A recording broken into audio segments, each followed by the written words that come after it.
E aí, galera, tudo bom? Me chamo professora Maeva e hoje nós vamos fazer uma pequena aula de revisão abordando os assuntos de hemorragia, choque e conduta de socorro. Pessoal, no nosso sangue, ele tem duas séries, chamadas de série vermelha e série branca. Na série vermelha, nós temos uma célula principalmente chamada de hemácia ou chamada de eritrócitos. As hemácias, elas têm a função de se ligar à hemoglobina, que é uma proteína, e conseguir levar esse oxigênio, ou seja, esse oxigênio ele é transportado para todas as células do nosso corpo. E aí nós temos também a série branca. A série branca faz parte do nosso sistema imunológico. O sistema imunológico é um sistema de defesa do nosso corpo.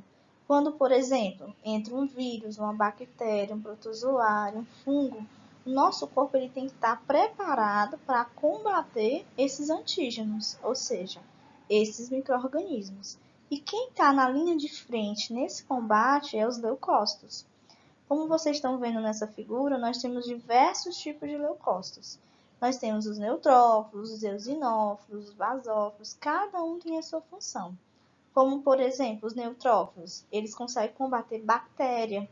Como, por exemplo, as células natural killer, elas conseguem combater os micro-organismos e, além disso, elas combatem células cancerígenas. Então, cada célula do sistema imunológico ele tem a sua função.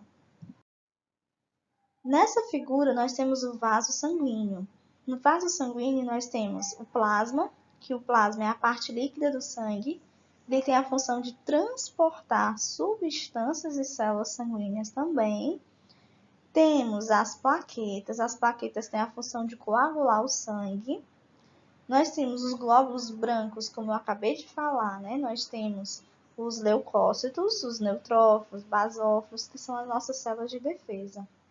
E aí nós temos os glóbulos vermelhos, que são as hemácias, e as hemácias se ligam à hemoglobina, como eu já tinha dito, para transportar o oxigênio para as células. Ok? Os vasos sanguíneos eles são divididos em três, dentro dessa classificação. Nós temos as artérias, as veias e os capilares. As artérias, elas conseguem levar esse sangue rico em oxigênio do coração para o restante do nosso corpo. Por exemplo, nós temos a artéria aorta. A artéria aorta está ligada diretamente ao coração. Ela tem um calibre grosso, né? A parede é bem espessa.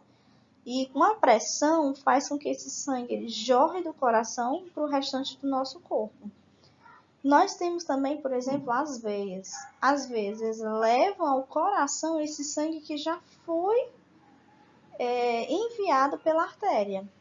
Então, por exemplo, o sangue que está lá na nossa mão, nos nossos pés, nas nossas pernas, eles precisam retornar para o coração e para o pulmão para eles serem reoxigenados, certo? Então, para ocorrer esse processo, as veias fazem isso, eles levam o sangue vindo do nosso corpo para o coração, diferentemente das artérias, né? Que as artérias levam o sangue do coração para o restante do corpo.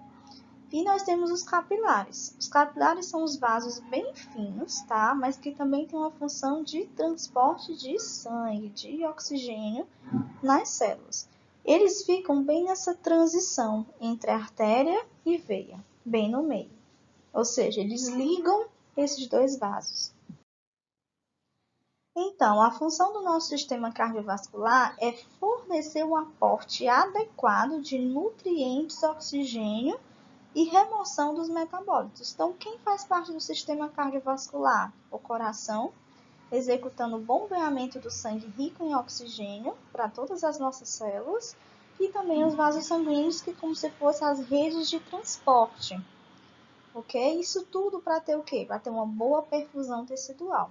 Para que esse volume sanguíneo, esse volume de sangue, ele esteja adequado dentro dos nossos vasos e eles consigam ser transportados para os nossos tecidos, para os nossos órgãos, para as nossas células.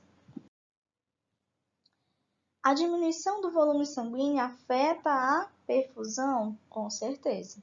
Se um paciente está perdendo sangue, ele está tendo uma hemorragia, com certeza essa perfusão, esse volume sanguíneo dentro do vaso vai estar diminuído, verdade? Uma falha na perfusão leva os tecidos à morte? Também isso pode acontecer. Se o volume sanguíneo não estiver adequado dentro do vaso, o que pode acontecer? A célula não vai receber nutrientes, não vai receber oxigênio. Se não vai receber, a célula vai morrer, vai causar necrose. E com certeza o tecido vai levar à morte. Então, o ideal é o quê? Que a gente tenha uma boa perfusão tecidual. Como é que isso acontece? Devido ao bombeamento do coração, que a função dele é realizar o débito cardíaco, levar esse sangue rico em oxigênio para o restante do corpo e as veias trazem de volta esse sangue. Então, quando esse sistema está funcionando em boas condições, nós temos uma boa perfusão tecidual. E o que é hemorragia? Hemorragia é uma perda de sangue por algum orifício, né? Seja pelo nariz, pela orelha, pelo um corte que a gente tem no corpo, um orifício, um trauma, qualquer causa que pode levar a uma hemorragia, né? Por exemplo, um acidente automobilístico, uma moto, a pessoa está andando na moto, sofre um acidente e ela não está usando o capacete que era para estar usando. Então, de repente, ela pode ser lançada desse veículo, né, dessa moto, bater a cabeça e gerar um trauma crânioencefálico. Ou pode ser uma úlcera. Geralmente, ela tem uma úlcera no estômago que está causando essa hemorragia interna. Ou pode ser também uma neoplasia, um câncer. Ou também outra causa é um aneurisma. O vaso que está lá no cérebro, ele pode se romper. E aí, quando ele se rompe, esse sangue ele extravasa, causando justamente o aneurisma. Fatores determinantes da gravidade de uma hemorragia. Quais são os fatores? Primeiro, o volume de sangue perdido. Imagina uma pessoa que está perdendo uma grande quantidade de sangue. Se ela está perdendo uma grande quantidade de sangue, as células do seu corpo estão sendo privadas de oxigênio e nutrientes. Com certeza essa pessoa tem uma chance muito grande de ir a óbito.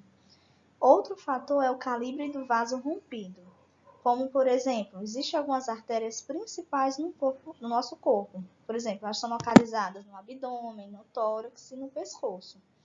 Se a pessoa tiver um rompimento de uma artéria dessa, como a artéria tem uma pressão muito grande, então vai extravasar sangue em maior quantidade.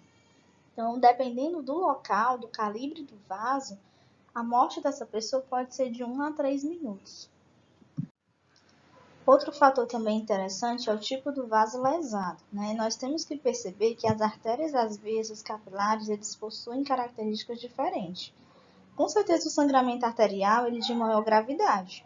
Por quê? Porque além de ter as paredes mais grossas das artérias, elas jorram o sangue em maior quantidade, por ter uma pressão maior.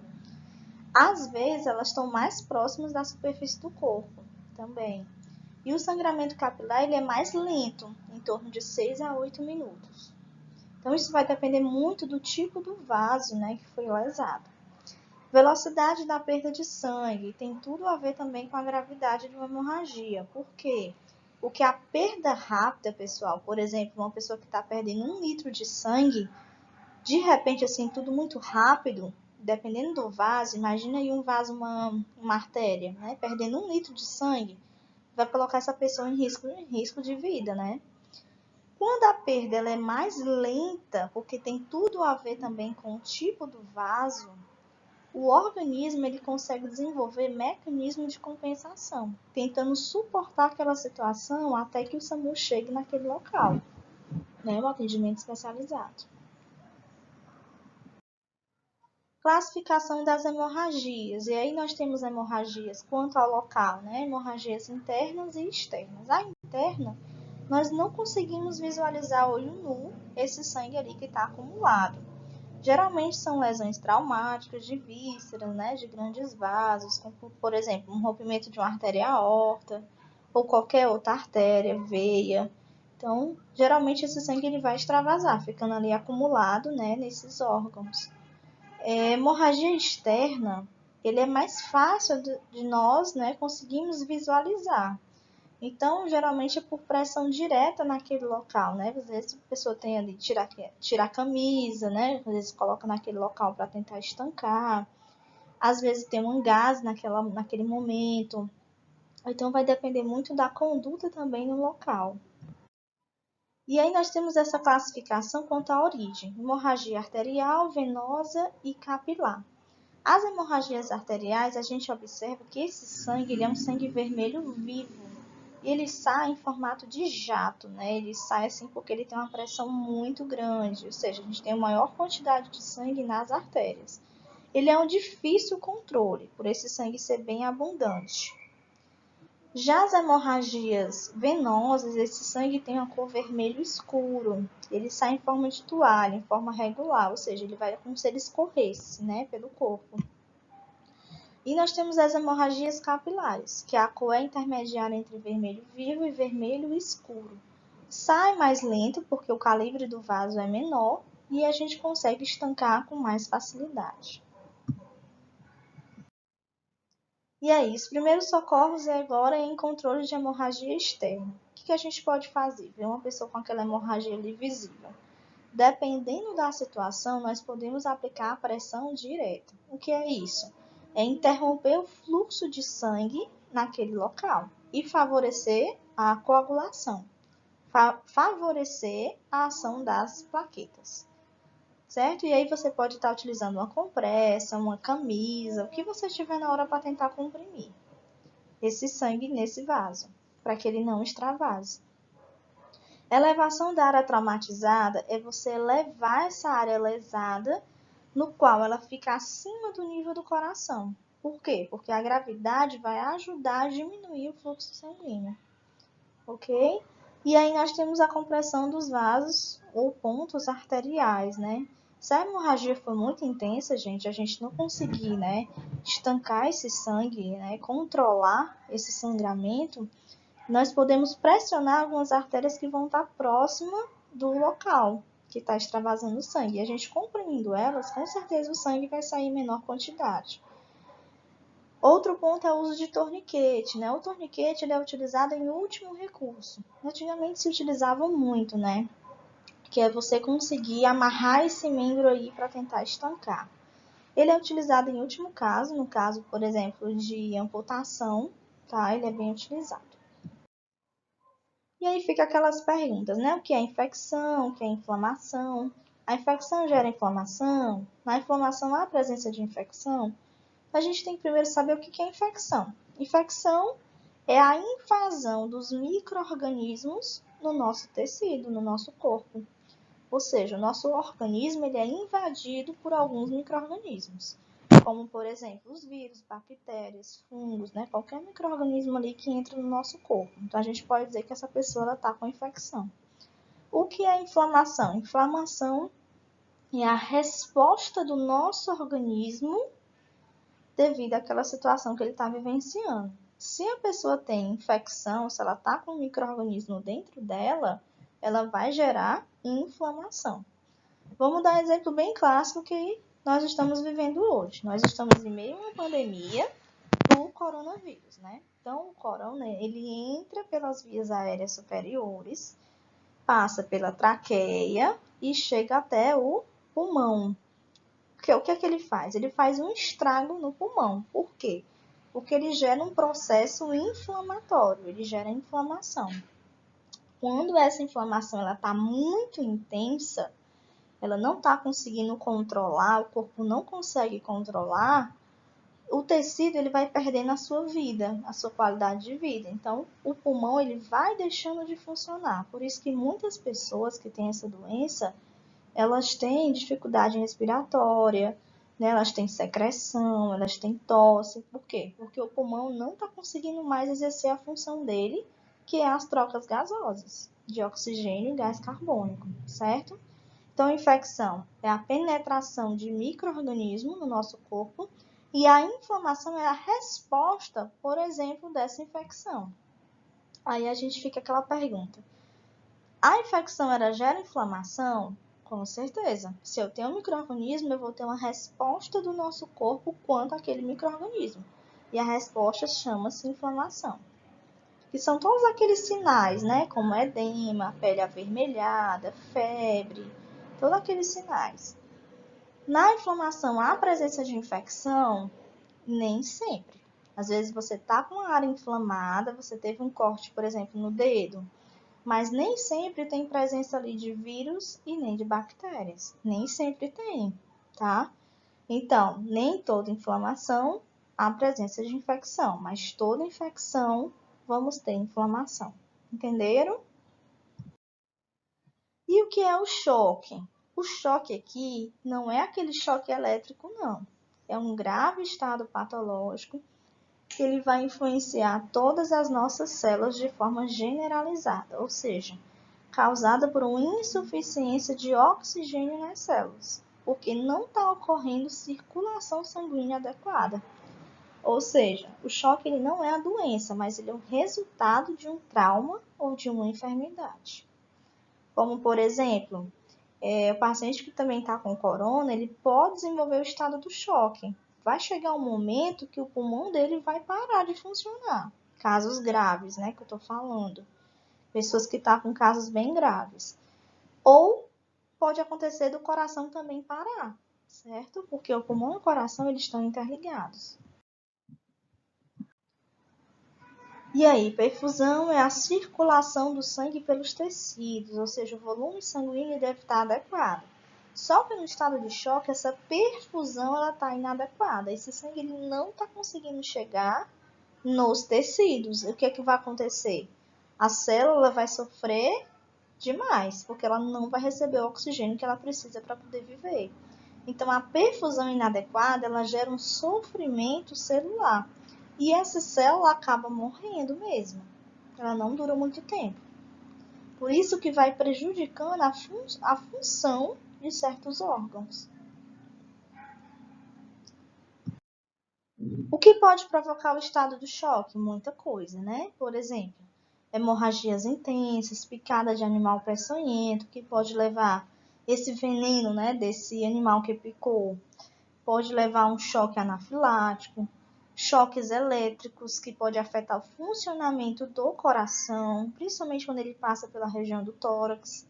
Ataque cardíaco, quando a célula que está ali naquele coração ela começa a morrer, ou seja, as células do miocárdio, do músculo do coração. Afogamento, traumatismo, infecções graves, fraturas, então vai depender de cada situação. O choque ele vai se apresentar com várias classificações. Uma delas é o choque hipovolêmico. O choque hipovolêmico ele vai ser causado principalmente devido a um trauma, onde essa pessoa tem uma grande perda sanguínea ou ela pode ter uma grande desidratação, perda de líquidos. E aí, os sinais que essa pessoa apresenta é pressão arterial normal, taquicardia, o coração fica mais acelerado, pele fria e úmida, pele opaca, e muitas vezes a gente vai ver que essa mucosa das pálpebras também vai estar pálida, palma das mãos ou em volta da boca. Isso é chamado de estágio compensatório. Isso no choque hipovolêmico, né? Essa grande perda sanguínea que essa pessoa tem. Já o choque anafilático é o choque alérgico. Por exemplo, existem várias causas no qual esse indivíduo ele vai ter contato com alguma substância, e essa substância ela pode causar uma reação alérgica de forma intensa, que pode ser um alimento, né? Tem muita gente que tem alergia a camarão, caranguejo, crustáceo ou qualquer outro alimento. Tem gente que tem alergia a leite, né? Então pode ser medicamento também. Tem gente que tem alergia de pirona, paracetamol. Então, isso vai variar muito de pessoa para pessoa.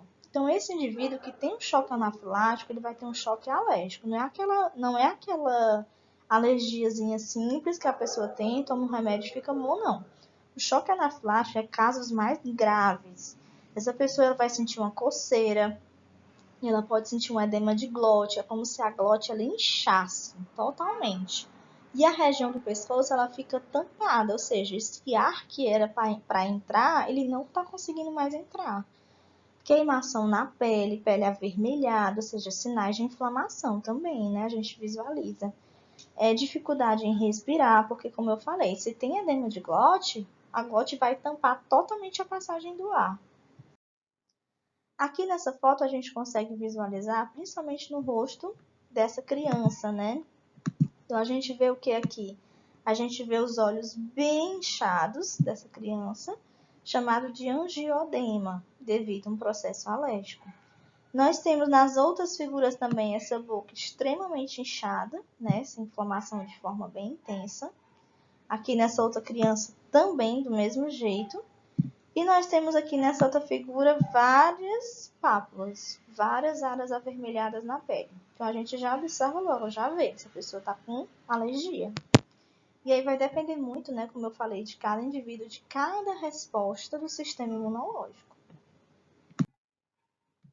O choque neurogênico é o choque do sistema nervoso. A pessoa sofreu um trauma, como por exemplo, um acidente automobilístico, e ela teve uma pancada na coluna, né, no sistema nervoso, que pode afetar o encéfalo ou a medula espinhal, que está dentro da coluna vertebral.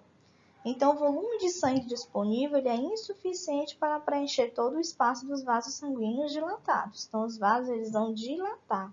E aí acaba que o sistema nervoso central não consegue mais controlar o calibre, ou seja, o diâmetro dos vasos sanguíneos. Pessoas com choque neurogênico, elas vão apresentar alguns sinais clínicos, como, por exemplo, elas ficam alerta, orientada, ficam lúcidas, porém não têm reflexo. Bradicardia, ou seja, o coração ele começa a bombear de forma bem lenta. Hipotensão, ou seja, a pressão arterial ela cai. Enchimento capilar normal. Coloração da pele mais rosada e a temperatura da pele é quente e seca. Esse choque ele é o diferente de todos os outros.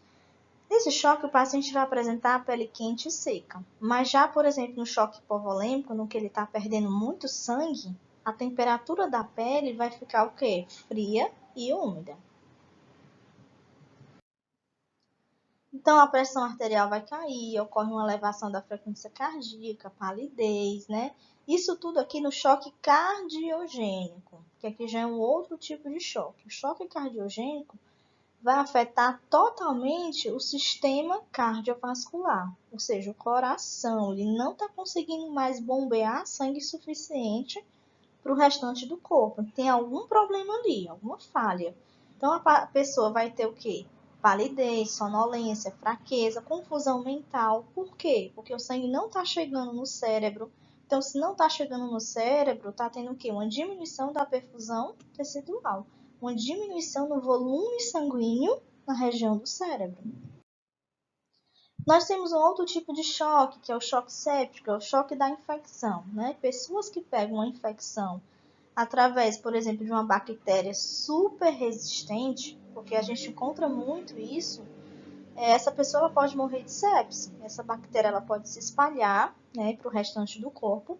Os vasos vão dilatar de forma intensa, tá? Porque vai ativar todo o sistema imunológico. E aí essa pessoa pode ir a óbito, sim, nesse caso. Isso aqui vai depender muito dos procedimentos invasivos realizados nos hospitais. Por isso que a higienização, né, esse controle de infecção, isso é super importante. E aí, o que essa pessoa pode sentir? Ó? Confusão mental, sonolência, agitação, alucinação, respiração muito rápida, falta de ar, cansaço, pressão baixa, tontura, desmaio, sede, diminuição da quantidade de urina e queda nas plaquetas também. Choque séptico. Aqui nós temos 3 figuras e a gente consegue visualizar na primeira gravura, né? Essa perninha desse bebê. Vocês verem que está bem avermelhada, que está inchada. Por quê? Porque a sepse, porque esse micro-organismo multiresistente, essa bactéria que está aí, ela já se espalhou pela corrente sanguínea. E quando ela se espalha, ela causa um estrago dentro dos vasos. E esses vasos vão ficando como? Dilatados, né? Vai gerar uma grande inflamação. Nessa outra figura, a gente já consegue visualizar esses dedos aqui desse paciente. Ó. Esses dedos aqui, eles estão necrosados. O que é a necrose? É a morte do tecido, morte das células. Nesse caso, vai ter que ter amputação. E nessa terceira figura, a gente tem uma região do corpo todo desse paciente avermelhado, que é justamente os sinais clínicos de inflamação generalizada. Então, muitas vezes a gente comenta, fulano de tal morreu com infecção generalizada. Então, o que é que isso significa? Que é uma sepse. esse micro-organismo se espalhou pelo corpo todo desse paciente, até o ponto dele ir a óbito. E aí, como é que faz para a gente reconhecer o estado de choque? Para a gente reconhecer o estado de choque, o primeiro ponto é saber que a oxigenação está sendo inadequada para os tecidos, né? Seja uma lesão pulmonar, uma lesão cardíaca, uma lesão na medula. Então, por algum motivo, esse sangue ele não está conseguindo chegar junto com oxigênio e nutrientes para as nossas células. Ou seja, está ocorrendo uma circulação inadequada, insuficiente. Então, o primeiro ponto para a gente reconhecer o estado de choque. Segundo ponto, o corpo ele faz mecanismo de compensação.